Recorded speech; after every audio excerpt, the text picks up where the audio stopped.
before we start, I saw like a video of, those like powerful websites you should know. Yeah. There's this one, it's for openlibrary.org. Mm-hmm. And there's like a bunch of like free books on there. Cool. It's like attached to like archive.org or whatever, or the Internet Archive. Yeah. Yeah. So Internet Archive is great. yeah. And I was like, oh, maybe they got comics on here. And I like looked up Batman, and there's like a bunch of shit, and they have audiobooks for the comics. Did you listen to one? No, I didn't have like a archive email. That sounds terrible. No, that could be cool though. I don't think so. What if there's like a cast, I don't know. Do you ever try listening to those like DC podcast originals? Oh no. There's like the scripted ones. Yeah, there's like scripted ones. Try listening to it. I'm like, this is just not for me. Yeah. But like maybe it's like one of those like, well, not everyone had an audiobook, so it's not like an automated like Siri voice or whatever, Right. So it's got to be someone narrating. Somebody it. voiced like Batman. I guess so. Yeah, you have to check it out. I will. I'll let you know. But like, think about it. Like, we should do. How there's like some long ones. Like they had like Nightfall. And that bitch is long. Okay, that's a good audiobook podcast. Because then you can like. That's like 100 issues. Yeah. Then if you're like slowing down on momentum, they're still going. So you just got to flip the page and look at the pictures. Basically. Dude, you're getting a storybook read to you. I know. Like you're in kindergarten. Hell yeah! Before Dude. you can read, I was just a little excited about that because I think that's so cool. Is Watchmen on there? Dude, I didn't look. Oh, that'd be if I was ever. I was looking at other Alan Moore stuff actually. If I was to ever consume anything Alan Moore again, I think it would probably have to be that way. Well, there's like the animated movie. That might be cool. Well, yeah. But I'm saying like if I'm reading anything Alan Moore, someone would have to read it to me, I think, because I don't have the attention span for it anymore. Yeah, you think it'd get better as you read more, Yeah, you think so? Maybe if you I'm not like getting smarter, I feel like I have a better tolerance for like old stuff though. I think I definitely do. Like imagine trying to read something from like the 80s, but like when you first started. Yeah, when you first started, it's rough. But now we kind of have like the context of like, oh man, John Byrne was the fucking goat, Yeah, or something like that. Or yeah, this is Jack Kirby we're talking about, Yeah, exactly. So anyway, we should do an episode where we both do an audiobook. Or like, we just we consume it that way. Yeah, we've only consumed it with the audiobook. We had a great reader today. Welcome back, everybody, to the Tradewaiters podcast, the comic book club, where we read a different trade paperback every single week. I'm Daniel. You're Nathan. We're brothers. We read comics. Hello. We read war comics. Yes, we do. Like, we stand on business. Yeah. We got different time codes in the description. We got the book, which is We Stand on Guard. We got Back Matter Matters and the poll list, but we start with the news.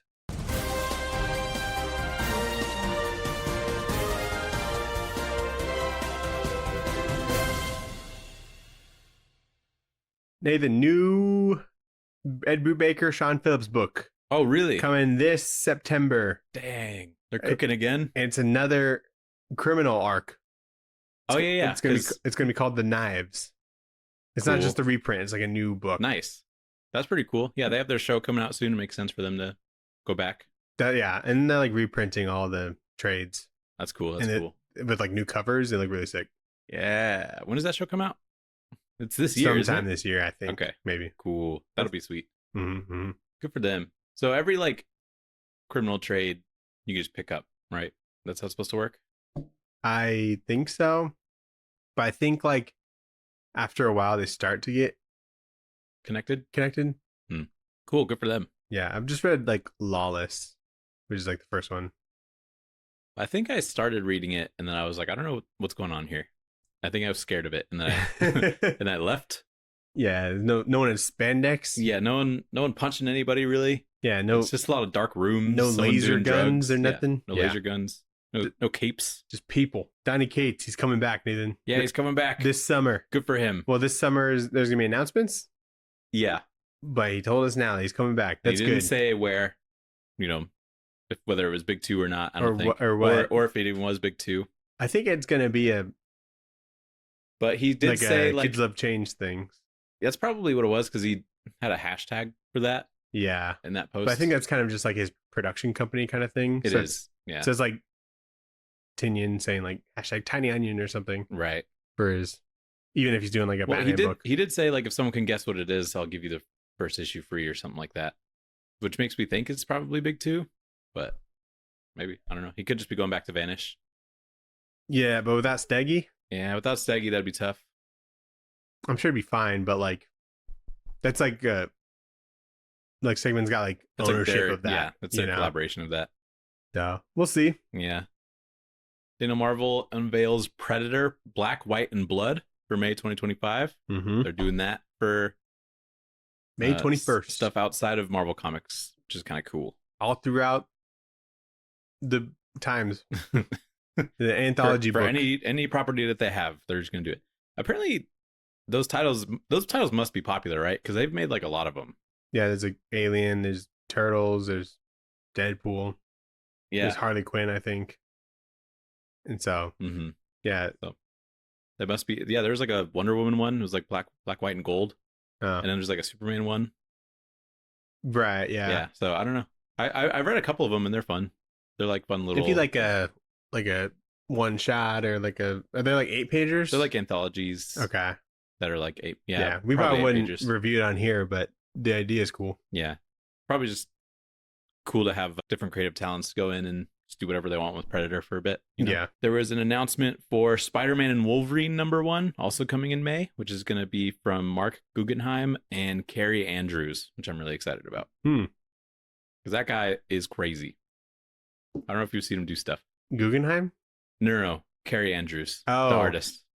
maybe. It sounds familiar. You know the Spider-Man comic where he kills Mary Jane by like coming in her with like radioactive spider cum? Spider's Reign or whatever? Yeah, Spider's Reign. That was him. He did the sequel as well. He came back for it. And I read it and I was like, I'm like weirded out by this. But he also Dark Reign? Dark Reign, I think that's the one. Yeah. But he also did this like random Avengers versus X-Men thing that's always like stuck in my mind. And I was like, this is the craziest shit I've ever seen. So I like his art style. And it looks like he's going to have a lot of fun with this. So I'm excited. Did you see that David Marquez is coming to Comic-Con? The Phoenix one? Ours? Yeah. Oh, cool. I got a lot of his stuff. I have like 2 things. I have his Defenders, his first Justice League, I think. Was he on that for a bit? Yeah, I think so. I probably have other things. I guess But he that's did. cool. He's good. He did Civil War 2. That's right. Yeah. I should get that signed. No, I sold him, I think. You sold Civil War 2? I think so. I didn't want to look at him. Sucker. There's another thing. Well, there's that Batman Killing Time that he did. That's it. Yeah. Yeah. That's the one I had. That's what you're thinking of. Yeah. I was like, gonna go look at it. Yeah, no, he's super good. He's on X-Men right now. He's great. Yeah. Is he? Oh, okay. Uncanny X-Men. Yeah. Nathan, you like Umbrella Academy? Yeah, the show? The comic. Comics is great. I guess the property? The property. Big fan of the property. Well, the comic, it's coming back. Umbrella Academy Plan B is coming this June 11th. Does it have Gabriel Ba? It's got the whole team. Cool. Same old song and dance. They're coming back. All right. That's cool. Yeah, that's neat. I probably won't check it out because I haven't read the full. How much is the full original run? Or how long is that? Not long. There's like 3 trades. Okay, cool. That makes sense. And then the first one you just fly by because it's the only one we read. Yeah, true. I think I have them. And then he did then he had like a sequel or prequel one. That's right. It's called You Look Like Death. And then this would be like the new installment. Cool. So yeah, I think Gerard Way should probably be making Umbrella Academy stuff like until he dies, I think. I don't think he should just like stop. Why? I mean, why would he? Yeah, I guess. But like he did the full story and then he did the full show. So like he could just do whatever he wants, I guess. But he's still making more comics, so there could be more show, you know? There could be more show. That's true. But it's canceled. Or maybe they just ended it and I think they just called ended it canceled. Maybe. Yeah, that's cool. Gwenpool's coming back. You excited? Really digging the bottom of the barrel for Gwenpool? No, it came up on my feed a lot and I was like, fine, I'll fucking talk about it. But yeah. Was she dead? She was dead. Well, normal Gwen's dead. I think Gwenpool initially was from a different universe. But I don't know. I don't know really Gwenpool lore, but we should get into it. We should read it. I'm open to mostly everything. Yeah. And you remember what was that? Do you remember? Nah, you don't remember actually. You remember that dude? It's like Joe Hill or something. Yeah. He has like the horror line. The horror line. Yeah. Wasn't one of them Basket Full of Heads? Yeah.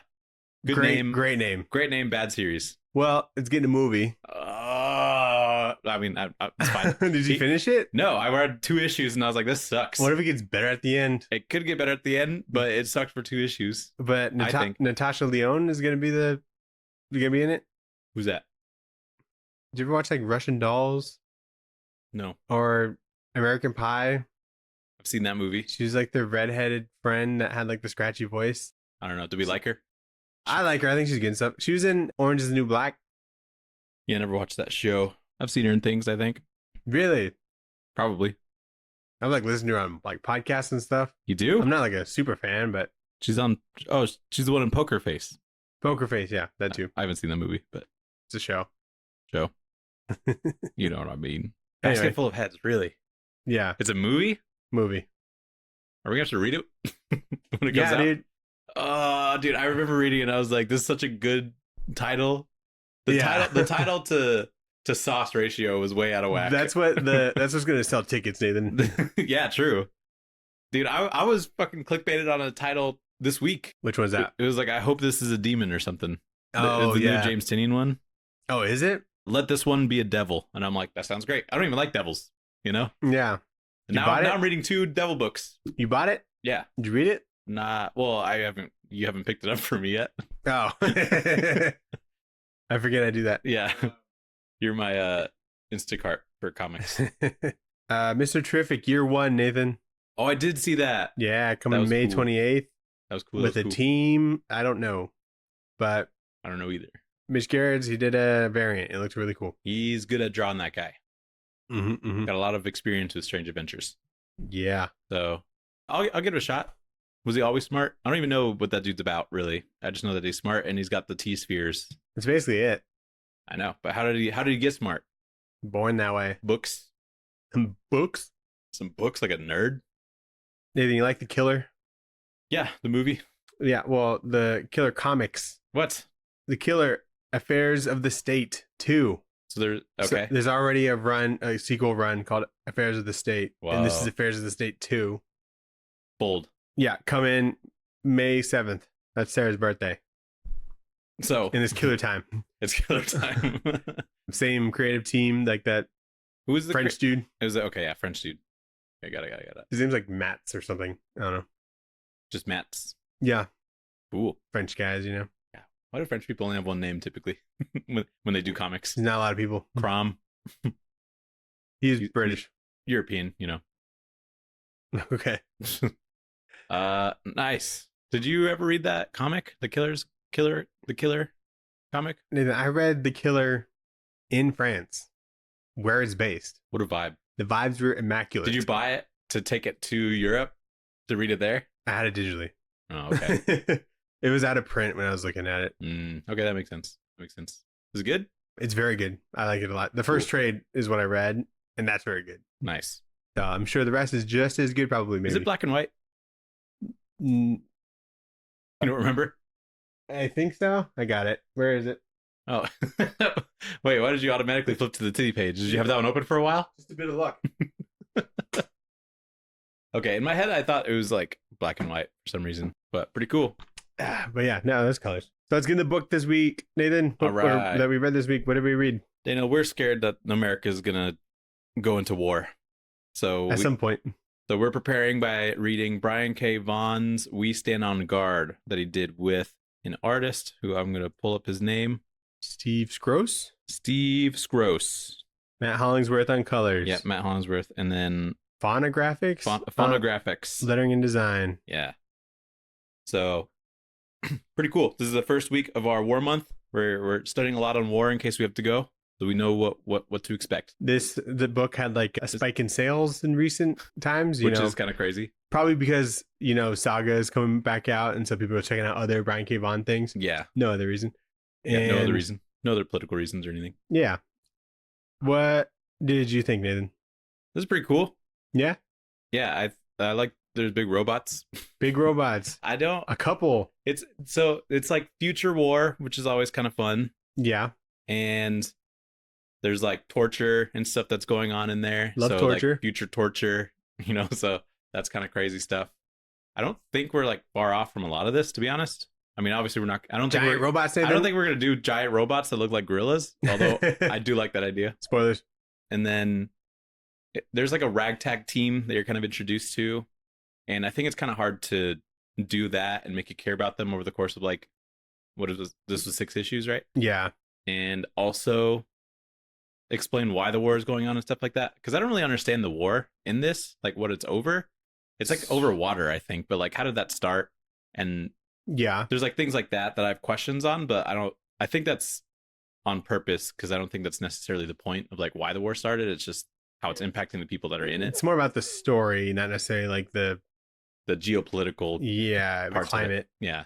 So I think it works for that reason. The way it handled it is like it kind of sprinkled out some details throughout the issues, which I think is good, rather than just like an expo dump at the beginning. Yeah. I thought this was going to be a little bit like bigger scale. Yeah, there's not a whole... Because it's like this like rebel team, and they're going after like the entire general US guy. It's not all of the US. It's like a handful of guys, just a part of you know? So I was kind of more expecting like war, you know? Yeah. But this is cool too. Yeah, no, War in snow seems like miserable, by the way. War is hell, Nathan. War is always hell. But when it's in the fucking snow, I would hate that. So, but I like... Is Brian K. Vaughan Canadian? I think he is, right? He's from Ohio. Oh, really? Yeah. Okay. I looked that up. I think some of the collaborators might be Canadian, but I'm not sure. Some of the what? Collaborators. Oh, okay. Yeah. Well, let's jump into it. So it opens in Ottawa 2112 when Amber and her family see the White House has been bombed on the news. Shortly after that, the whole city of Ottawa is being bombed by U.S. missiles, which kills Amber's parents, leaving Amber alone with her brother Tommy. And then jump forward into the war to 2124. Amber's an adult now and finds like this ragtag team of resistance members, and that team is called the 2-4. She ends up joining it. There's a huge like US tank that attacks, that the group takes down, and they have Amber kill the American that was piloting this big tank, and she does it, and she's now part of the 2-4. That's pretty much what happens. Yeah, she had to prove that she wasn't like an American spy. Yeah, because naturally you would think that if like you're... Yeah, so when she kills the American driver with no hesitation, then she proved her stuff. There's a guy named Booth that dies because they don't know that they figured that the big tank was like autonomously piloted. Yeah. Not like anybody in there. And so when they crack it open, there's a dude in there and he shoots this guy named Booth. And I liked him because he had a Superman tattoo. And he's throwing out like fun facts about Superman. And he's like, did you know Superman's probably like, he's like more Canadian because the guy that made him, Joe Shuster, was Canadian. And I'm like, what a fun little fact that Brian K. Vaughan's thrown at us. Yeah, the truth, justice, and the American way. The last part was added. Yeah, exactly. So, but I always feel like Brian K. Vaughan has been really good at like character introductions. Like his first issues are notoriously pretty cool. And especially when we find somebody like in the middle of their story, I tend to think that's cool. And so in this case, we see like Amber just kind of surviving in the snow, like the snowy forest on her own. She fights this dog that's like trying to talk to her, and it speaks French. She's like, your French sucks. And then she shoots it. And I'm like, this is a cool character already, you know? Yeah. So I like that. I'll give Brian K. Vaughan like a chance on like anything he does, you know? Yeah. He's deserved it. He does. I like a lot of his stuff. The bombings at the beginning were crazy. Yeah, there was a lot. There's like 20 of these like nukes or whatever that are just all at once attacking Ottawa, which is pretty crazy. And then like her family's like looking at it from like a window, and they're like, we got to get to the bunker, and just before you know it, like they're blasted. Yeah, the dad or one of the members, I think it's the mom, gets like split in half. Pretty much, you see in the silhouette. The dad's like ripped to shreds. Yeah, it's brutal. Dismembered. And like this, Amber seeing this as a kid, so obviously that would harden anybody. Dude, like his face. Yeah, is nuts. Yeah, it is completely burnt and fucked up. I feel like Brian K. Vaughan always writes in like shock value when it comes to the violent parts of his books. or to where like it's almost like a page turn kind of thing. Yeah. And then the brutality of it is like also probably a important part. It feels like. Yeah. I think he does it Because in in a Saga, tasteful... heads are exploding and shit like that. Yeah, you know? totally. Yeah, I think he does it in like a pretty tasteful way as well. Yeah, like, I like it. It's like probably more. Like he's not focusing on that for like multiple pages of this issue, but like when you see it, you're like, wow, that is crazy. And then he kind of moves on. And it's always got to be like kind of unexpected, Mm-hmm. kind of like the dude getting shot in the neck. Yeah, exactly. Like that page turn is really effective. So pretty cool. And then the mechs in this book are insane. Like they're super big looking, and you know, I like that the U.S. is characterized in that way because of our just crazy military industrial complex that we have as a nation. So like the mechs are just over the top ginormous, and it's like they're so crazy that like I don't even know how to look at them most of the time. Like that's how big and crazy they are. I'm like, where's the head at? Yeah, I know. I'm like, what? And then you see it, and it's like, is that supposed to be like a gorilla? Like it's got a gorilla shape, and then they call it the gorilla, but it's spelled like guerrilla warfare. And I'm like, that's pretty good. Right. And then there's some cool future action, like when they shoot, when the 2-4 resistance team is like taking down the mech. There's like a rocket that hits in the center, and then it splits into multiple rockets that hit around it. And I'm like, that's cool. And then they have this like explosive goo stuff. That I didn't really know what that was. Some Elmers. I feel like that's something that's in a game where it's like you spray it on like a certain part, and then like that it's like C4 essentially. Yeah, like little goop. Yeah, as soon as you like ignite it or whatever. Yeah. Did you mention like the robot dogs? Yeah, there's like robot dogs. They're called dogs of war. I like that name. Could just been war dogs, I guess. That would also be a good name. Because how are you supposed to say multiple dogs of war? Like, look at all those dogs of wars over there. Doggies of war. But that's something we're not too far from. Have you seen that? What's the college that makes the dog? MIT? No. Boston Dynamics. It's not a college. The Boston Dynamics, like mechanical dog. That thing's crazy. So we're not far from that already. They had robot dogs when we were kids. They're toys. You can get them at any Toys R Us. I know, but they can't like fucking jump around and go upstairs and scan shit with a camera. Yeah. So that we're not too far from. But anyway, issue 2, we see the early life of Amber and her brother Tommy on the run from Americans. And then in the present, or 2124, the 2-4 has a massive ATV bring in the American gorilla tank that they just took down to take it to their hideout. In their Batmobile. Yeah, pretty much the Batmobile. From absolute Batman. I can tell Scott Snyder is one of the ones that downloaded the We Stand on Guard. But yeah, this thing's ginormous. What even is that? You know? Did they have that already? It looks like a dump truck kind of thing. It is it's probably like this huge snowplow or something that was... It's like one of those tanker things, like the harvesters from like Dune, essentially. Yeah, just ginormous machinery. We meet like a U.S. officer that's interrogating a prisoner, and then finds out about the missing U.S. soldier in Yellowknife, which is the one that was piloting the gorilla tank. And then Amber gets to the rebel base with everybody, and McFadden, who's the 2-4 leader, is caught by American troops while she's walking around outside doing a recon. And she gets shot up, but she's still alive, and the Americans take her in. So again, another pretty cool sense of scale when we see the like the base is inside of a mountain. Yeah. And that thing's ginormous because the huge gorilla tank is on top of the other ginormous ATV thing, and that's all fitting inside this mountain. How'd they get that up there? How did they get in there? Oh yeah, how did they get that on top of the ATV? It's maybe absurd. they got it to like sit down on top of it. But I like seeing how small the people are, just kind of like way down there. Yeah. And it's like, Jesus Christ. Like, how did they even find out about this mountain, this huge cave system? There's a dude who's got like a robot arm. Yeah. And it's a pretty fucking sick robot arm. Yeah, it is cool. Big fan. Where like the plates look like muscles, you know? Yeah. It's good design. And we see some ass this issue because Amber is taking a shower. So that's pretty cool. And then, so McFadden. Oh, and then the robot arm dude, he's got a Kai wolf. Yeah. That's absurd. Coyote / werewolf. Yeah. Or not werewolf. Regular wolf. Coyote Half wolf. Yeah. Not werewolf.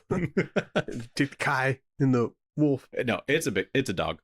Let's be real. Yeah, I'm like, if the Kai wolf dies, bad book. Oh my god, I was worried that the entire book. I was like, please. They're dancing around that. They are so close at a couple points that I'm like, Jesus Christ. But spoilers, he doesn't die. Yes, which is good.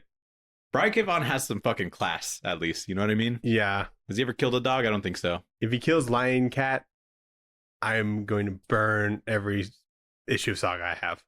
That's not a dog. That's better. Kill Lion Cat. I don't give a fuck.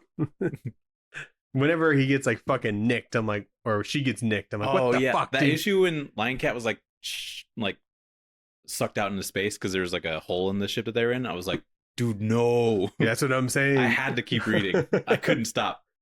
You're never supposed to stop. Yeah, that guy's. But you did somehow. I did. Well, they made me stop, and then I just haven't gone back on. But I know when I relapse, it'll be hard. You know. Yeah, you're gonna fall hard. I'm gonna fall hard, and I'm gonna read 20 issues at once in one day.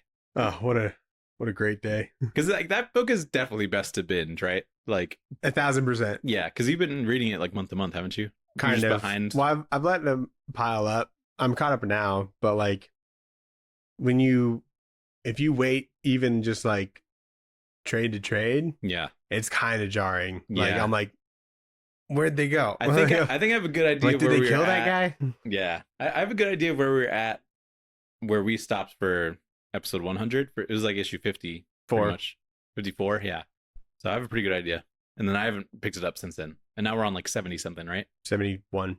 Yeah, so I'll be getting into that soon. You haven't been buying it? I've been buying it. Oh, Well, not since my store closed down, so I'm out like an issue maybe. Drew's got the backups. Cool. So, anyway, so there's this part where McFadden gets caught by like the U.S. like snow soldiers, and I think she tries to attack them so that they shoot her back, so that they can't get any information out of her, which is a pretty badass move. But she does survive somehow, and they take her in. yeah, and like the person that she like shot had like a shotgun. Yeah. And shot a dude in the chest, but he's like fine, you know? So she like, I think she knew that she was going to take anyone out. Yeah, I think she has the kind of intel to like know that, you know, she's not going to kill anybody, but she needs to, you know, goad the Americans into shooting her so that they don't get any information out of her. Yeah. And you know, Americans, we can't not shoot somebody. So issue 3, Daniel. This U.S. officer lady, she doesn't have a name. They just call her ma'am. They call her the American sometimes. Well, the Canadians know her as the American, but they don't know her name. And everybody else just calls her ma'am. So I was like trying really hard to figure out what her name is so I could write down the notes, but they don't ever call her anything. Which is frustrating for me. But I'm so sorry you have to go through that. Yeah. Issue 3, Daniel. In the flashback, Amber and Tommy are train hopping and just trying to head north or somewhere, and they find a man that's also train hopping who tells them that most of southern Canada has been seized by the Americans, and he recommends that they run off to Greenland. The U.S. soldier or the U.S. officer interrogates McFadden, trying to get the 2-4 hideout location. She's like tortured inside of her mind. VR torture. It's like a VR torture thing, but McFadden thinks it's real, so she's being like burned alive and stuff. And she eventually gives up the location when the simulation that she's in would have her dead dad start to like abuse her in the simulation. She like immediately like threatened to abuse her. Yeah, threatened to like we don't see that. Do some disgusting stuff, and then she immediately buckles. Yeah, dude, that I'm like, that's fucking some Garth Ennis shit, dude. Like that is Garth Ennis shit. Like I've never seen or like BKB. Mark Miller would do that too, you know? Yeah. Some like ew, dude. Some painfully like early 2000s kind of stuff. When did this come out? I don't know. Okay. And then the 2-4 team debate, you know, leaving, knowing that they might be compromised, but they ultimately decide to stay. So I guess like America is like a dust bowl at this point, and that's why water is the resource that they're fighting over. Apparently they've already sucked out all the water from like Lake Michigan, I guess. Damn. And all of the like rich people have sort of grassy areas because they have access to water. But so this is coming out in 2015. Yeah, I knew it was probably later than 2010. But yeah, so there's this like this VR interrogation thing is kind of interesting because it's basically just little things hooked up to her brain to make her think that she's in a simulation. But how are they not able to like get information out of her brain, you know? Maybe they're not able to like maybe they can only put shit in the extract from like the hippocampus, you know, where memories are. But how is she able to talk to her? Because she's just thinking those thoughts, I would assume. Well, isn't like the frontal lobe like the one where all your languages and stuff like that? Yeah, maybe, but put the little machine in there where the languages or wherever her thoughts are. That's what I'm thinking. Well, memories are in the hippocampus, which is like in the middle. Yeah. So a little harder to get to, I guess. But there's some way of like communication between this officer lady and McFadden. Mm-hmm. And so they're extracting some sort of information out of it, So I just think it's interesting that. Yeah. I know this is just meant to be just future torture or whatever, like in her mind. Yeah. But I'm like, why not just get the information? They got to keep it moving. There's these like weird floating military bases or like flying military bases that are kind of silly. Like at the end, we see them. They're like big UFO looking things. Yeah. I'm like, that's funny. I don't know how big they're supposed to be, but they look pretty ginormous. So issue 4. So in flashback, Tommy gives himself up to the Americans so that Amber could have a chance to escape.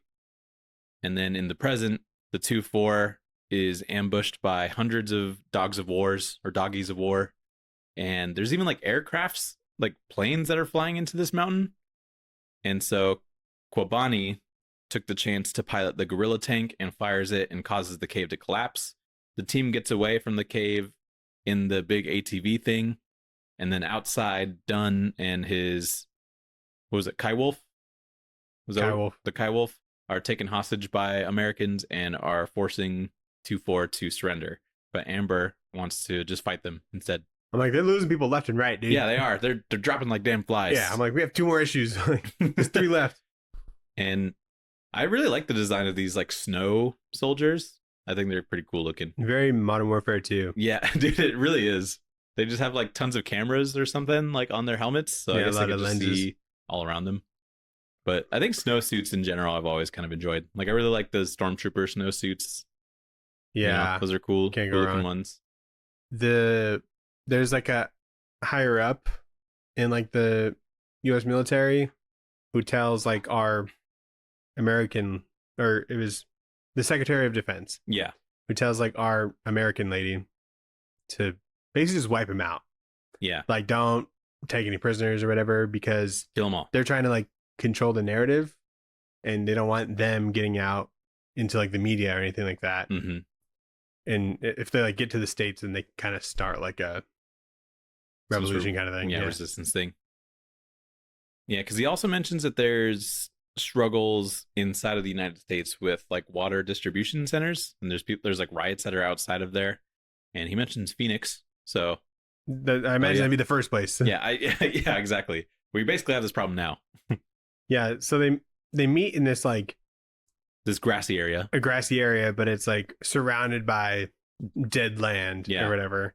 I don't even know if it's like real grass. Essentially, that could be all like hologram or something. Right. Yeah. And again, I'm fascinated by this mountain hideout because there's flying shit inside of the mountain. There's like dozens of aircrafts that are in there, and I'm like, this place must be pretty fucking huge. And then the lady in the gorilla is like just shooting like the ceiling and the walls to have like big rocks come down and crash on the robots. Yeah. So there's rock to spare. Yeah, and I'm like, this thing is probably is just a few hits from collapsing altogether. Probably. And so it's basically suicide. Also, the gorilla tank has like a Godzilla laser breath thing. Nice. And I'm like, that's pretty cool. It's got quite a few. There's a couple crazy features. It's got rockets, it's got lasers and crazy stuff. So pretty cool. I do like that she admits like these fucking people know how to make some war machines. Yeah. So issue 5. So the 2-4 leader, McFadden, is now doing like prison slave labor, and she runs into Tommy, which is Amber's brother, and they find out that they have like... was going to come up. Yeah. Yeah, he's still alive. He's just also a prisoner of war. And McFadden finds out that they have kind of ways of smuggling things in, like certain candies or whatever. So that's cool. And then at the base, the gorilla tank makes it out of the wreckage of the mountain and then lasers the American soldiers, which saves Dunn and his Kaiwolf.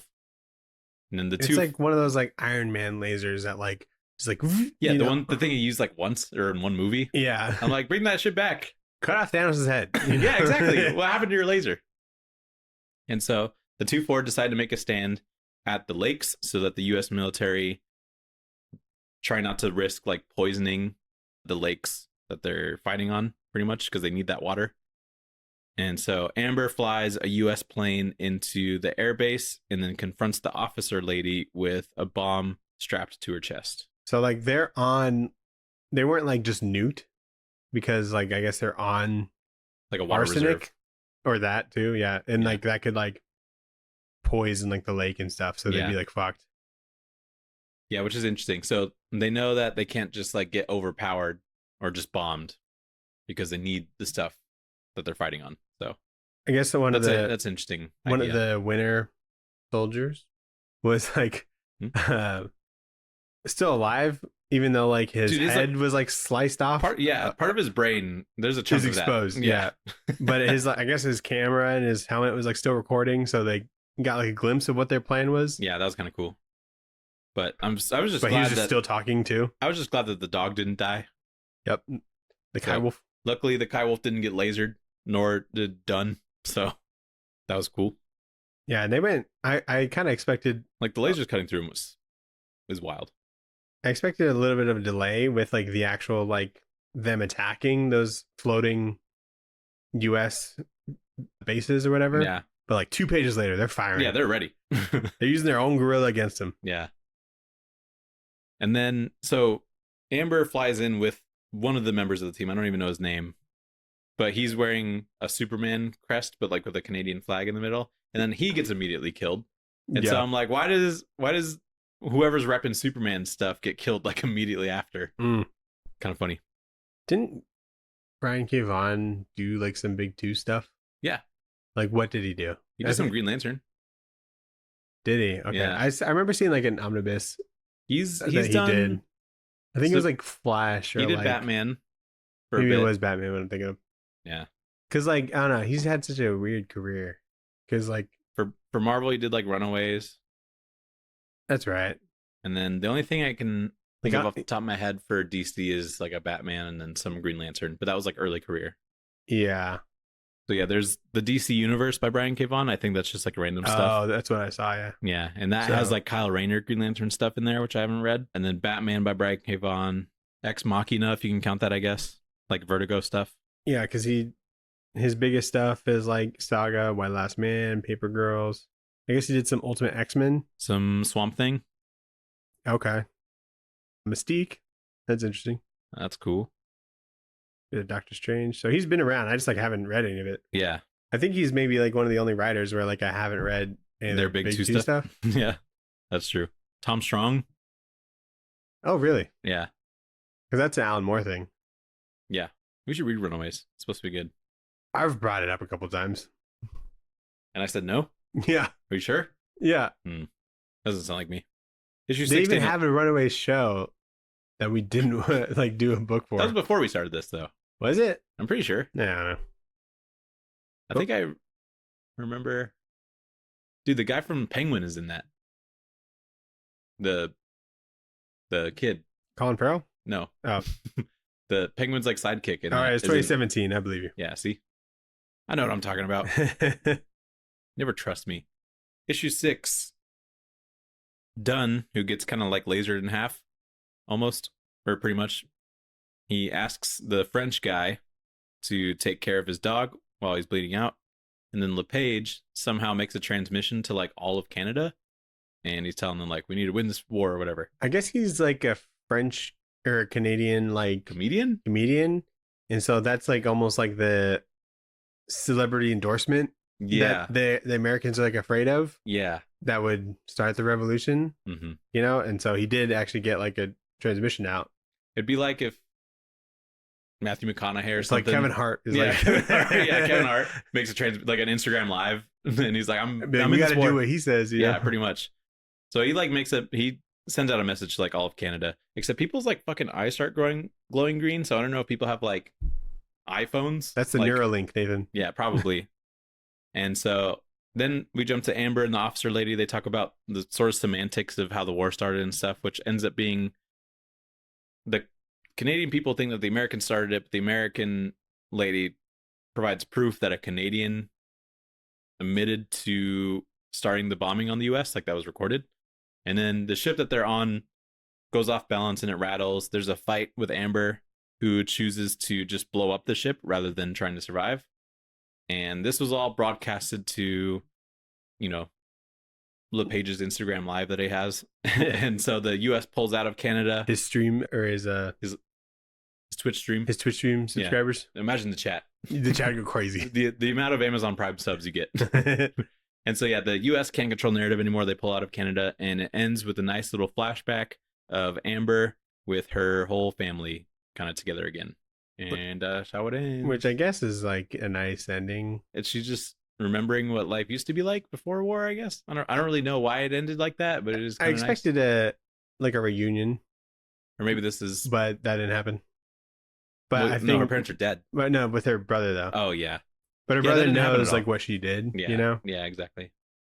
So the Canadian president or whatever, he attacked the White House first because he was afraid of American invasion. Yeah.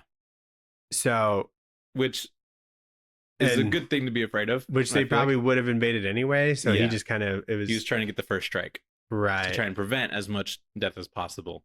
Mm-hmm. So this is kind of like the thing where the reason that it started doesn't really matter, it feels like, because it was bound to happen and there's nothing that we could really do to stop it kind of deal. I think that's the point that he's trying to make. It's like that there's just like these semantics and like countries don't really trust each other, especially not America. Mm-hmm. And I think that's valid. But yeah. But what I don't understand is they say that they won this battle, but I think they blew up that ship and probably poisoned their water supply. They were like trying to protect. Yeah. Because there's a bunch of shit that like fell in there. So I don't know if they really protected it. It didn't seem like Canada's really winning. Yeah. So maybe this is just like they won the battle. And that's kind of one scenario of the bases of like the 60 or whatever that they have of the 60? Like the 60, like those bases. Oh, yeah. That was blown up. Oh, yeah. That was just one of them. That was like number 63 or whatever. But I guess they lost their big like U.S. officer lady. So maybe they were like, sure, but how many of those are there? But I'm pretty sure everybody else knew what they were supposed to be doing at that point. But this also triggers like the revolution part. But I think the reason they were there is because of the water and the explosion happened over. So I assume that water supply got poisoned. So they were just like, well, we don't have any point of being here, and they just left. So yeah, that's kind of the parts of it where I'm a little fuzzy on. But this could have been like 12 issues where it like continues on some more stuff. Maybe. Yeah, I think that could have been good. And there could have been like spin-offs or anything. Yeah. But I also think it's interesting how this is kind of one of those wars that have been going for so long that it seems like people don't really know how it started. Essentially. Yeah. I know a lot of that was like kept secret. Because I think it's been going on for like 12 years at this point. Which is a long time. Yeah. So, and then Daniel, the dog survived. Yeah. The cow wolf. The cow wolf survived. So that's all that matters. It's at least not a bad book. So we'll get into Back Matter Matters. Back Matter Matters. And it starts with some pencils for pretty much all the covers, which is cool. That like first cover is a pretty banger cover because it tells you a lot. With the robot? Yeah, with like the robot leg and then the Canadian flag. It seems like he was trying to debate like what kind of building would be all ravaged. Yeah. But it's pretty cool. It starts with like a rough and then like after multiple renderings of it, Mm-hmm. Yeah. I imagine, do you think designing these robots is difficult? Yeah. Or, well, like I assume it would be, but do you think he just kind of just fills in just like random stuff and is like squares and stuff? Yeah. Yeah, probably. So like, because the details don't matter that much. Yeah, because it's the future. Like, what we don't really know what it look like. He's a good artist. Yeah, he is. I mean, he had to draw a lot of like big scenes, like tons of like that scene in the beginning with a bunch of missiles, or the attack on the 2-4 base. There's like hundreds of those dogs running around. So pretty cool. And then we see some character sketches all throughout, which is cool. And that's pretty much it. I guess Steve Scrose, he did like some Gambit and some Cable. Ooh, I'd love to see him on Cable. He also did X-Man. X-Man? The one with Rob Liefeld? I thought he drew that. Well, maybe the first run he did, but this run that starts in like 95. Oh, okay. Is the one that he did? Yeah. I think Rob Liefeld did X-Man not so long ago. Like the just first one or more recently? Like a more recent one. Oh, okay. Yeah. What would you rate this book, Daniel? What kind of gun would you give it? Then I looked up some Canadian desserts. Mm. There's something called a Nanaimo bar, which I'm probably butchering the name of. And it's like this like Nanaimo. Yep. Don't know how to say that. Continue. But it's like this like 3-layer like little bar thing. Like the base is like this like wafer almond like crust kind of thing. Mm-hmm. Then there's like a buttercream filling. And then there's a chocolate ganache top layer. Ooh. And it looks pretty fucking good. I would try it. Okay, nice. So something you'd find at a bakery, a Canadian bakery. I'm going to do an American dessert. Okay. 2 donuts. That's what I give this. That's a good meal. You know what I mean? It's like, I'll eat that. What kind of donuts, Nathan? My typical Bosa order is a maple bar and a chocolate sprinkle. Or what are those like Texas ones? Like a Texas donut? A maple Texas... donut works perfectly because it's maple in Canada and they do that. Syrup. Do you like maple donuts? Yeah, I love them. They're my favorite. Hate maple donuts. They're my favorite. They're my donut. least favorite. Oh my god! Why you've never been so wrong about anything in your life? No, I hate them. Oh my god! They have a smell. They have a smell. No, they're good. What are you talking about? They're so sweet. I don't like syrup. I don't really like syrup either, which is a weird thing. I go for like a blueberry donut. I like those too. I think you start liking those when you get older. I don't know why. I don't really like. I like an apple fritter. I don't like maple bacon. Have you ever had that donut? No. I mean, I've tried the maple. I like a bacon candied donuts, bacon, but I don't know if maple is like the same one. I don't know. It's barely maple, I'm sure, but that's just good to me. I normally just go. And it's a long donut, you know? So it feels like I'm eating more donut. They have like circle maple. I know they do, but I like the long one. You like a long john? I like a long john. Like deep throat a long john in? Yeah, if I need to. If I'm in a rush. Yeah. It's easier to eat in the car. One bite. Have you seen that guy that does like the over-unders of like eating things? How many bites? Yeah, dude. He'll have like a foot. Have you seen the foot long? It's always the under, and it's impressive. It's always like, he had like, the one I saw was like a foot long cookie. Oh god. From Subway, and is like over under 1.5 bites. They did it in one. And I'm like, Jesus Christ. I'm like, I love TikTok. That dude's esophagus has to be like torn up. He's got big cheeks. I don't know.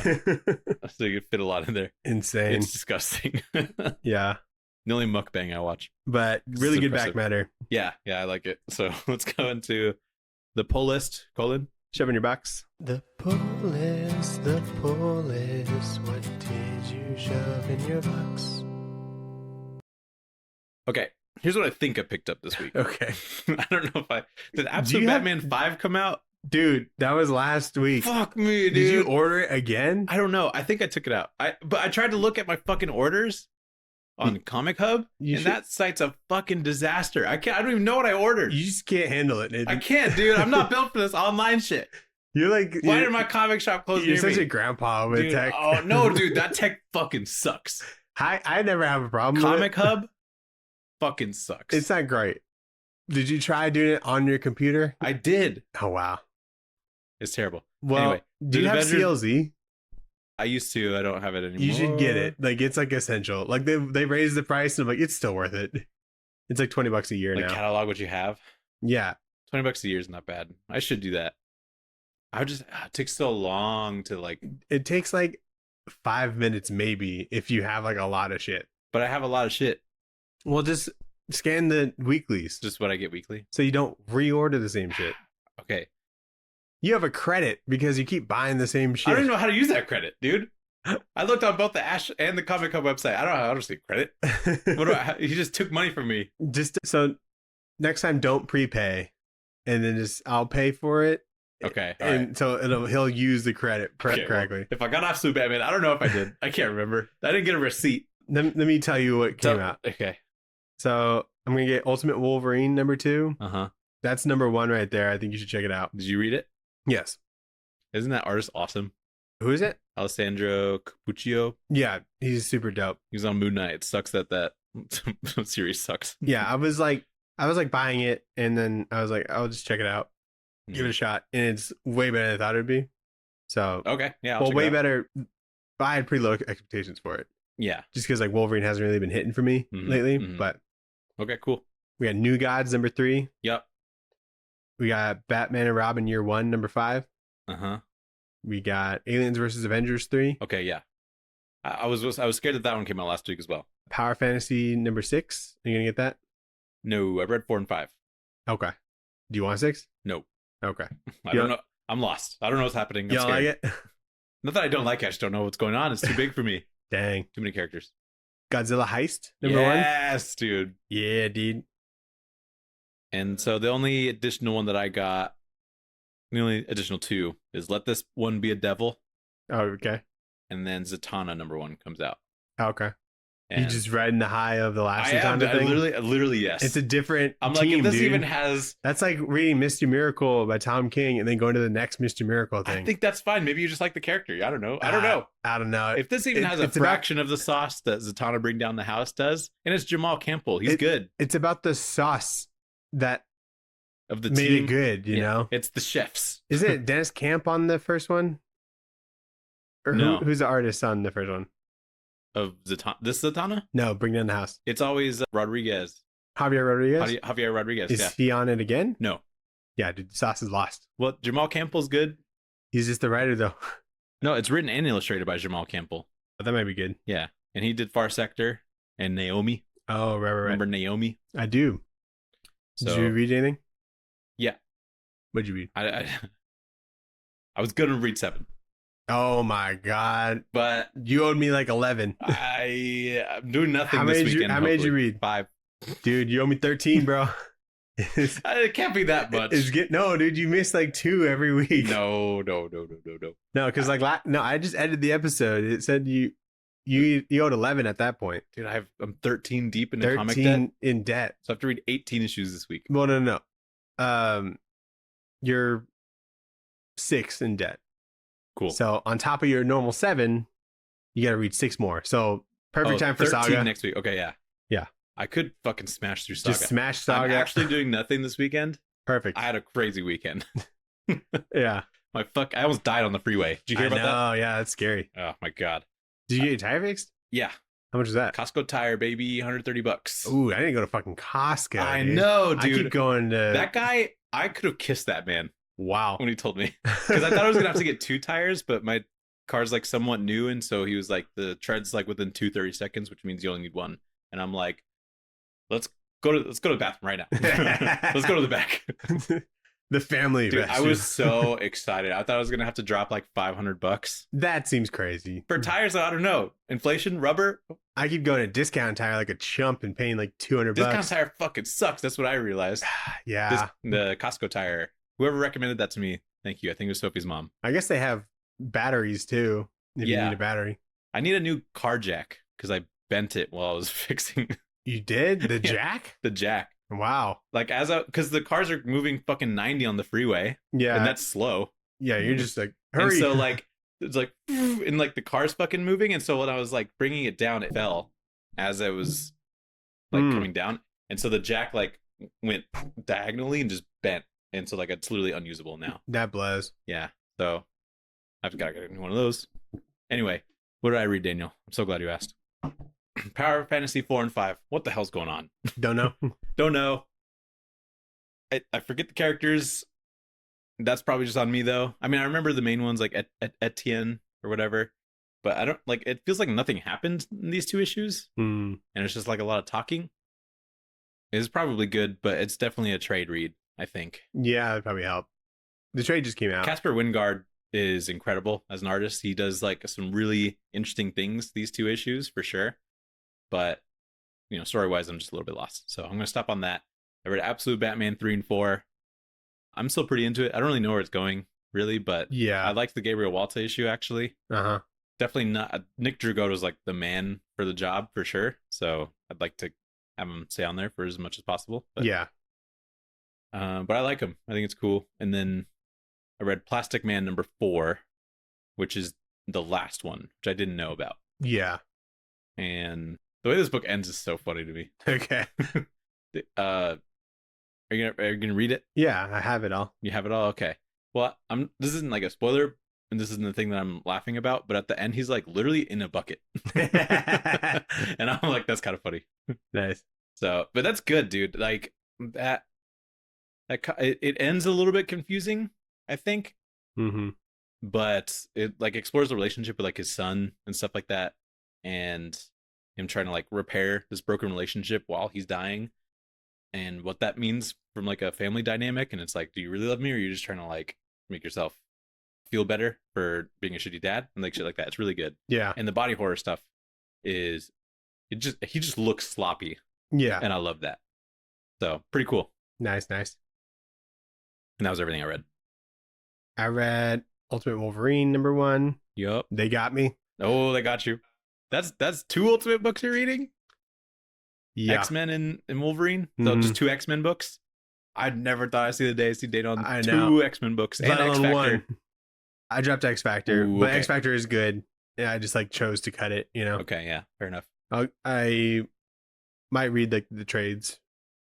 Yeah. So who's the writer on this? Chris Condon? Yeah. Cool. I don't think I've read any of his stuff, but I don't think so either. But like I've seen him on stuff. I read New Gods #2. Mm-hmm. I did order that. You'll be really excited when you read that. It felt like a short issue.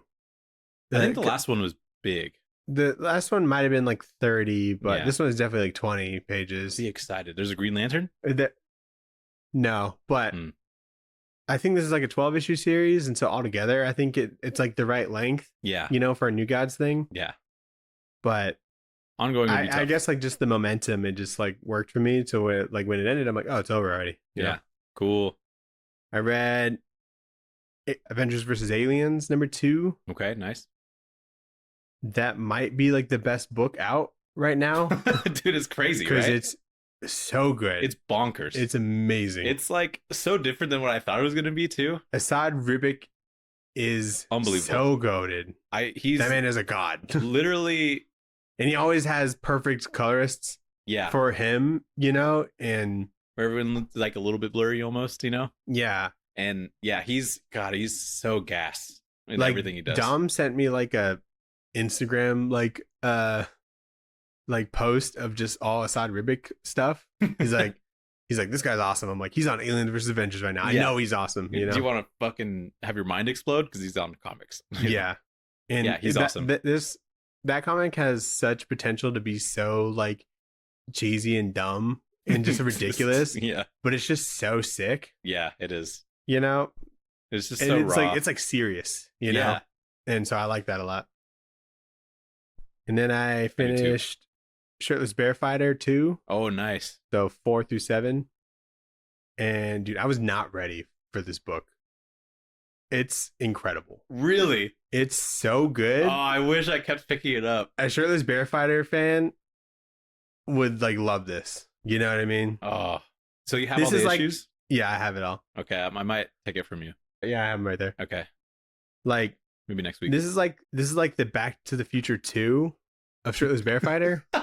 You know how it's like sure, it's all the elements of the first one, but just more and just kind of insane. Yeah. You know? That's cool. I don't think there's gonna be another sequel because I think they use all their ideas in in one. Like that's what we thought about the first one. I don't know. I don't see where they could go after this. Okay. You know? And I'm like, this is everything. That's so funny that you say that about a book called Shirtless Bear Fighter. That it fucking rips. I want like a collection of like all of it because I think that'd be so sweet. I'm gonna ask Ben right now if you read the first one yet. Yeah. Dude, the back matter. I read like the digital trade. Yeah. And it had 20 variants in it. And they're all kick ass. Wait, you read the original? Wait, what? Say that again? So I read a digital trade. Of Shirtless Bear Fighter 2? Yeah. Oh, okay. So it's like a lunch kind of book. Yeah. And it had 20 variants in it, which is like 3 an issue. It was just crazy. And they're all super good. That's cool. Yeah, not a lot of people that I knew, but they're all like really good. I'm like, who is this? This is great. Yeah. So yeah, good stuff. Did you watch anything new? I sure did. Hold on. I watched 2 movies. 2 movies. One on Valentine's Day. Ooh. Which is called Man on Fire with Denzel Washington. Oh, Sophie likes that movie. Sophie loves that movie. Yeah, apparently it's in her Letterboxd top 4. Yeah. And it's such an interesting movie. It's not a movie that I would watch and think Sophie would fucking love this movie, you know? But it is good. Yeah. It's painfully, it's like, I was watching it and I'm like, this movie feels like it was from 2004. And I looked it up. Sure as shit. 2004. Dude, half the movie looks like a music video. Oh, cool. Just like the way that. It's like The Crow. Yeah. It's apparently based on a true story, which I didn't know. And so I was watching it and I'm like, this is a little ridiculous. Yeah. And then when I found out it's based on real, like a true story, I'm like, that's kind of badass then. So that's good context to know if you're going to go in and watch it. But Denzel's performance really good. And then there's that kid. I always forget her name. She was the one in Cat in the Hat. Oh. She's like a big child actor. I don't know what she does now. I'm going to look it up. She was in Twilight. She was? Oh, no, don't tell me. Dakota Fanning? Dakota Fanning, yes. Yeah, nice. She's great. I'm like, what a good fucking actor. She's like 9 or something in this movie. And I'm like, there's so much emotion there, and their chemistry is really good. She was in like a Netflix show last year, and then she was in. She's still 9 years The old Watchers. because she's a great actor. I don't know how old she'd be now. I'm sure she's still a good actor. But yeah, this movie's fun, and it's like a little bit long, but it's definitely entertaining like all the way through. Do you think it could be anyone's top 4? Like, does it seem like a top 4 movie? I wouldn't have pegged it as Sophie's top 4. I think she just watched it at the right time. Yeah, where that's like, important. She probably watched it at a time where she was like, damn, movies are fucking crazy. Like, you know? Yeah. Like, you ever have that moment where it's like, dude, this is a movie. You know what I mean? So there's like a twist, you know, in there that you don't expect. And it's cool. It's crime. It's, you know, gritty, grounded. And he's like, Denzel's character is dealing with alcoholism, like kind of through it. Until he finds this like kid that he's supposed to be bodyguard for, and he finds like he's like fresh on life again, kind of throughout the relationship. But when he's struggling with alcoholism, they make like the fastest, quickest edits you've ever seen in your life, because it's like just, I don't know, a really fast montage of him spiraling from alcoholism, and that's what looks like a music video. But it's too much. Like I get overwhelmed like just watching it. So we were watching it, and I was like, Jesus Christ, what am I even supposed to be like watching right now? So yeah, it's I kind added of that to my list since you talked so highly of it. Yeah, it's worth the watch for sure. I think I rated it 4 stars. Wow. And then I watched Captain America. Oh, you did? Yeah, I did. Brave New World. So we can talk about that in a little bit if you want. Okay. Tell me what you watched. I watched a movie called The Order. It's got Jude Law and Nicholas Hoult. It came out last year. Good actors. Good actors. Good movie. Great movie. I loved it. I thought it was like, it's like right up my alley, you know? I think I just kind of like it's like Jude Law is like a FBI agent, you know, and he's investigating this like neo-Nazi group who is like doing heists. Yeah. So it's like an action thriller, and they're like using the money that they earn to like buy guns and like plan like a revolution kind of thing. It's like super tense, and I don't know, and it's like based in like the 80s. It's based on like a true story. Yeah. And so I just thought it was like super fucking interesting. And just like the trailer, I'm like, oh, I know this is kick ass. Cool. Kind of an unlikely creative team. So it's the director of Assassin's Creed. Okay. And the writer from 2024's The Crow. So 2 bangers. Yeah. So like, I guess when they had this like thing to adapt, they just knock it out of the park. Yeah. So yeah, just like if it's the a vibes fresh are like, idea, I guess. The vibes are kind of like neo-Western, like noir kind of thing. And it's super good. I liked it a lot. Cool. I don't know if I would add it to like the list for you to watch, but it is like a good movie. And then we watched Captain America. All right. Good job watching it. Did you watch this on Valentine's Day? I watched it on Valentine's Day. Yeah. What a shit movie, dude. I think it was really close to being good. It was not. I think it was pretty close. Oh my God. The trailer made it look awesome. I was excited for this movie based off the trailer. Yeah. And then I heard it was bad, and so I like tempered my expectations, and it fell way below that. Really? Way below that. That's something. God, I was like, I think it sucks because this could have been good, I think. Yeah, exactly. That's what I'm saying. Yeah. Because, like, I think Anthony Mackie could be a good Captain America, but they're not giving him anything good to work with, it feels like. Yeah, not a great plot. Not a lot of great, like, the plot's hand-to-hand combat stuff. Yeah, the combat is clunky. The plot is messy. Like, why is he struggling fighting this guy, but he can take down the Hulk? Right. Or, like, there's 5 guys with, like, electric sticks. Burger and fries. He's eating 5 guys and he can't handle it. not like Chris Evans could. Yeah. No, there's like 5 guys that he's trying to fight with the Falcon, and they're struggling, and all they have are like little like electric sticks.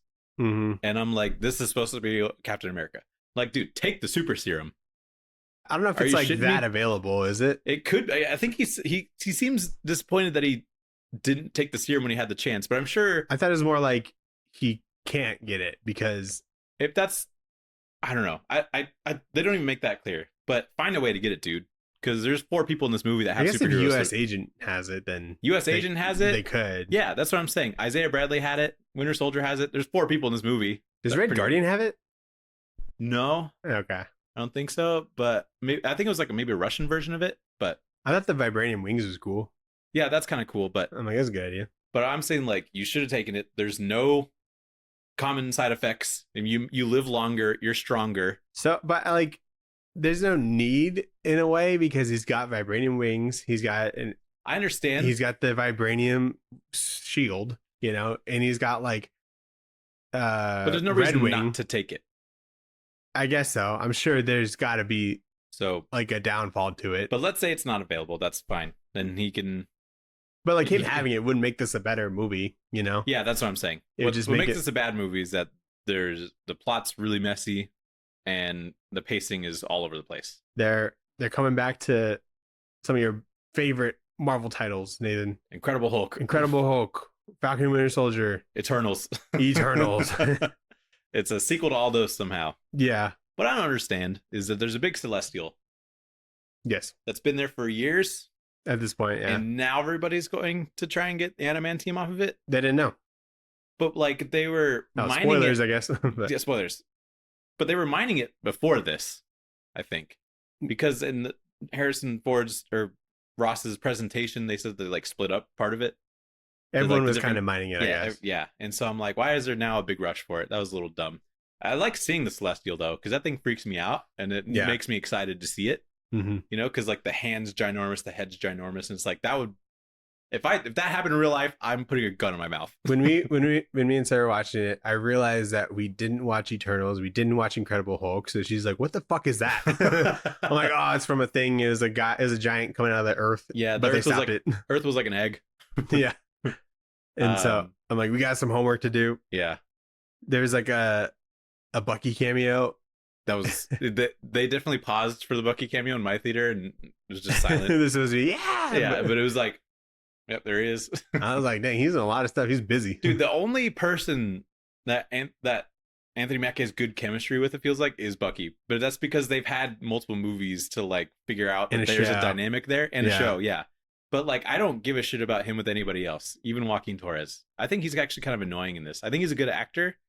But God, he's not funny, and he's just tech guy just generic tech guy that's good at tech everything. Yeah, man behind the desk or whatever. They enter a lab where the leader is. The leader's stupid in this, by the way. He's supposed to be really smart. He's dumb. I think if they have to use him, this is like the best they could do, kind of thing. No, he talks stupid. I hate hearing him talk. He talks in this like holier than thou sort of way, but in a way that is just dumb. But anyway, they like are trying to figure out who's behind all this, and they go into the lab, remember? And then there's like the door opens up, but like they could just close the door on both of them and they couldn't get out. You know what I mean? The door does close behind them, but then when Leader leaves, he opens the door again, but he doesn't close it again. And so while they're fighting those 5 guys with electric sticks, he could have just locked them in there, and none of them have super. Well, the door closed because I remember Joaquin, like, he reaches in and touches the button or whatever. Yeah, like it's not like a cell really for anybody. Also, if those are all guards that are supposed to be protecting this lab, why don't they have guns? Yeah, it's like a prison, or kind of. Yeah, they should have guns. That's what I'm trying to say. That's crazy. But the leader has a bad plan, I think, and then he turns himself in, Like Captain America doesn't even take him down or find him or catch him off guard or outsmarts him or anything. Well, The leader just shows up. Like, he's not as smart as the leader, and he wasn't planning on giving himself up because he had a hood on. You know, no one could see. He's No could see his weird-ass head. incognito. Yeah, Yeah. But they definitely wasted Giancarlo Esposito in this. Totally. I'm like, he What the could hell have is he been doing? like a dozen way better villains. Yeah, he's part of the Serpent Society. That's what you give Giancarlo Esposito. Yeah, they should have just gave him like a name and not like this superhero named Sidewinder. That's a sick name. Sidewinder can like teleport, and they didn't do anything like that. Didn't do that. He doesn't look like he's the Serpent Society. Yeah, guy with the gun and some shades. Yeah, so Ridiculous. That was a bummer. Action was not very good for me. I like the aviation stuff, like when they're flying around. Yeah, some of that's good. I thought that was cool. I think the dialogue during all that is really bad. There's a lot of bad dialogue. Yeah, there's a lot of bad dialogue. So it's unfortunate. Harrison Ford is good, I think. I just like seeing him do stuff. Yeah, I love Harrison Ford. Yeah. I think this movie gets like a extra half star just for having the Red Hulk, just conceptually. Yeah. A lot of people didn't like the CGI on it. I'm like, I thought it looked pretty good. He looks okay. I think. I don't know. I thought it was going to be like scary. Because they were really good with like scary Hulk. You know what I mean? Yeah. In like the original movie and Avengers. Yeah. This feels like angry Hulk, but not necessarily like in a scary way. He's just kind of jumping around, and I was just thinking about all the damage that was being done to the White House. There's a lot of damage done to the White House, which is cool. I do like that. But I didn't feel like intimidated by him, I guess, in that way. Like, I know that he's strong and stuff, but I don't know. Something about it was a little bit off.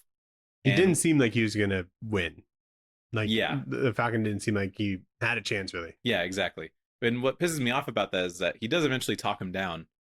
But he tries initially to talk him down. It doesn't work. And then he just tries again like a couple minutes later, and then it does work. With the same concept or whatever. Yeah, exactly. He needs to be beaten down a little bit. He had to get his health down. I guess so. Before he could capture him like a Pokemon. Like, yeah. What the hell? So I think that's a little bit silly. Everyone I was with that like when it went back to Harrison Ford and he's like shirtless, it was like a jump scare. I'm like, he doesn't look that bad for like 80. For 80, yeah, he's not bad.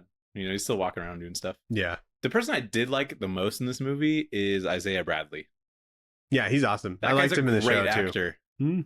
Yeah, I was like, damn. It feels like he's really just destroyed about having to like go back into prison, potentially go back into like solitary confinement. He feels like a very like weathered sort of person. Mm-hmm. And even when he's like being funny, I thought he was like pretty funny too. So I'm like, this guy's got some range as an actor. So it's pretty cool. So he's the only person I really liked. What'd you think about the Red Room girl that works for Ross? It didn't quite work for me. Yeah. I was like rolling with it, but it was just like odd. I think like the two women that were like serving like the president probably could have been like one character, you know, like probably. Sam Wilson's like friend and then also protecting like, do we know the president. Are we supposed to know who that is? Probably not. Okay. I don't think they're like heroes necessarily. Yeah. But just like when it comes down to like those characters that are in the administration or whatever, I don't know. Yeah. Like Maria Hill's as far as I go. Yeah, pretty much. Yeah. As far as like what I know. But yeah, it was just whatever. Dude, this is the bottom 3 for me. Bottom 3. I don't know if it's like the worst. I don't know what would be. I don't know about the worst. I think there's enough like cool things. It's just not interesting, and it loses me, and it doesn't bring me back in with anything. It feels like. So I don't know. I kind of, a part of me likes them wrapping up like the loose threads of Hulk stuff, of just all kinds of stuff. Like people were bitching about the Do you think Celestial for like years. Yeah, true. Yes, they just get to it just now, but like at least there has to be like a plot for it to make sense. Yeah, like it would make sense that there's a sort of geopolitical and what better movie to put that in? But there's also things that delay movies, like strikes and stuff. Yeah. And budget or whatever the case. Mm-hmm. Mm-hmm. So, yeah, when you look back and you look at all the like the after credit scenes and stuff like that, or all these things that they're like setting up, like that list of loose threads gets smaller, you know, by like 2 or 3, yeah. So at least that happens. I don't know. I had a feeling that it wasn't gonna be the best movie, you know. Yeah. So I just was just there because a part of me feels like I have to, you know. Yeah, I feel bad for that military dude that was trying to help out Sam, and then he just like gets killed by the leader. Yeah, he was cool. I like him. I'm like, well, that guy just died for no reason. But think about like any other franchise and what the 35th movie would be. This is pretty good for a 35th sequel, you know. I don't think there is any other like example. The 35th Star Wars movie isn't touching this. It's gonna be a banger. Okay, where are we at now? Like 10? 11? There's 9 and 9 then the plus 2 in the middle. Rogue One and Solo. Yeah, so 11. So we're on our way. Just 3 times more Star Wars, and then we'll be able to compare. Yeah. God, we'll have this conversation again. Yeah. When we're on episode 1000. Yeah, exactly. Someone remind us. Yeah. Once Disney gets back to like a Star Wars movie like every other Christmas, then we're locked in. Yeah. I'm just disappointed by this. I think Sam Wilson will be a cool Captain America. Did you see what they just didn't give much? Yeah, I like Falcon as a Captain America. And I like Anthony Mackie. I kind of always have. Yeah. So. Yeah, me too. I think he has the ability to be that like stoic person, but then be sort of more goofy and social than I think the Steve Rogers one was. But he definitely plays serious pretty good, you know? Yeah. I think Chris Evans did as well. But I think what they nailed with the Chris Evans one, which probably just took a couple movies to figure out his character a little bit, but he was always like supposed to be like pretty serious, and then when he didn't know things about like modern culture or whatever, you know, that was like kind of a funny, like cute thing that, you know, Captain America had, and he's like, he doesn't understand how all this shit works, you know. He always had a pretty clear scope of like good and bad, you know. Mm-hmm. But anyway, not a great after credit scene either. Yeah, what the fuck? He's like, they're coming. I'm like, oh, give me something else. People from other worlds. It could be anyone else. It's just nothing. They just had to do something. It feels like what are you doing? Yeah, and there's no like mid credit scene. Is the end credit? Make it the fuck, dude. Let me get out of there. I was debating just looking it up. I did not want to be in that theater. You might as well have. Like, yeah, I'm disappointed that I stayed. Is like the same as watching it. Totally. You know? Yeah, nothing happens. The acting's not good in that scene either. Fuck, I hate the leader. Oh my god. Oh, we'll never see him again, probably. Yeah, I hope not. Who's that actor? I don't know. I know him. He was good in Incredible Hulk, from what I remember. Hold on. They don't even call him the leader in this. No. I'm glad they didn't. That'd been done. It would have been dumb. Yeah, this movie's dumb enough. Tim Blake Nelson. Yeah, I liked him in the first Hulk. I don't know what else he's been in though. He was in Watchmen, the TV show. Wasn't it also him in The Dark Knight? In the bank? Was that him? In the bank. In the bank, he's like a bank teller dude that had like a shotgun or a gun. I don't think so. Was it not him? But he was Looking Glass in Watchmen. The show? Yeah, the show. The one who had like the silver mask. Ooh, yeah. Yeah, he was badass in that. I need to rewatch that show, dude. He was in the Ballad of Buster Scruggs. Oh yeah, he's great in that. Isn't he Buster Scruggs? Yeah, he's Buster Scruggs. Oh fuck yeah, I like that. And that show's bizarre. Then he was in like the first episode of that like Cabinet of Curiosities, the Guillermo del Toro thing. Oh yeah, yeah, I saw that episode. So he's got some good stuff. So this is not his strongest thing. Definitely not. Yeah, he's a good actor. What are we gonna read next week? Anyway, Nathan, what are we gonna read next week? We got more war comics. Week 2. Yeah. What do we got lined up? What, Punisher? Punisher Platoon. Punisher Platoon with Garth Ennis. Garth Ennis and some other guy. That sounds good. Who's the artist on that? Let me look. It's not Dylan, is it? No. I think we figured that out last week. Goran Parlov. Oh yeah. That guy's good. Is he? Yeah. What's he on? I follow him on Twitter. He's good. He's done some normal Punisher stuff. Did some Fury stuff. I guess he did some Why Last Man. He was the artist on Starlight, the Mark Miller book. Mm-hmm. Marvel Universe versus Punisher. So lots of Punishers. He's like one of the guys. He's a Punisher guy for sure. For sure. Okay. So I'm excited for that. Cool. Sounds good. The war carries on. Yes, it does. War never changes. Yeah, so this is what? Vietnam, and then Babylon would be like Iraq War. We're hitting all the things. The main ones. We don't have like a World War II book. Isn't that the other side? Or is that Vietnam? I think that's Nam. Yeah. Oh, okay.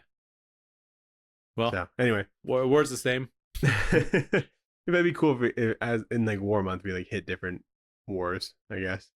I don't know if... I'm sure there's a Nazi book out there somewhere that... Yeah, probably. Can't go wrong. All right. Well, thanks for listening. Thanks for watching, everybody. I got a link trees in the bio. You can like, comment, subscribe. Tell us your favorite war. What's your favorite war? Or war comic. War comic, even better. Yeah. tradewaiterspod@gmail.com. And goodbye. Bye.